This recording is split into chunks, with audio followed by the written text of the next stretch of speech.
አገር ሙታለች ዳስ ጣል ብለህ ለትውልድ አይነገር። ወሲያዬ ለወጣቶች እሱ ነው። ዳሱን አፍርሱትና ደስ የሚለው ተስፋ ላይ ተቀጣጩ። እቺ ሀገር የተሻለች ትሆናለች። እቺ ሀገር ከስንክሳሯ ወጣ ወደ ከፍታዋ መውጣቱ አይጠራጠር። ከውልደት በፊት እርግዝና አለ። እርግዝና ምጥ ይበዛዋል። እርግዝና ማቅለሽለሽ አለው። እርግዝና ቦሚት አለው። እርግዝና ወገብ ያማል አስተኙኝ ይላል። እቺ ሀገር በምታደርገው የግንባታ ጉዞ ውስጥ ስንክሳሮች አይጠፋትም።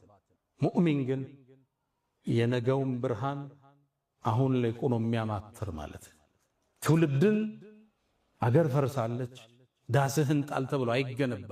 ይሄ ማህበራዊ ሳይንስን የማያውቁ ግለሰቦች ናቸው። ትውልድ እንዴት እንደሚነታነጽ የሊደርሺፕን ሳይንስ የማያውቁ ገጣሚዎች፣ አዝማሪዎች ናቸው የሚሉት። ብዙ ጊዜ ችግሩ ምንድነው? ታዋቂ ሰው ስትሆኑ ማህበረሰብን አትቀላቀሉ። ይሄ ፈተና ይገጥመን። እኔ ሁሌ እላለሁ ለጓደኞቼ ከእስር በፊት ያለው እኔና ከእስር በኋላ አንድ አይደለም።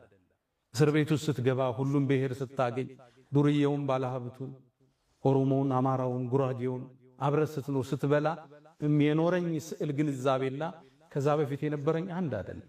ስትቀላቀለው ማህበረሰቡን በትክክል እቺ ምድር ታውቃታለህ፣ ኢትዮጵያን ትረዳታለህ።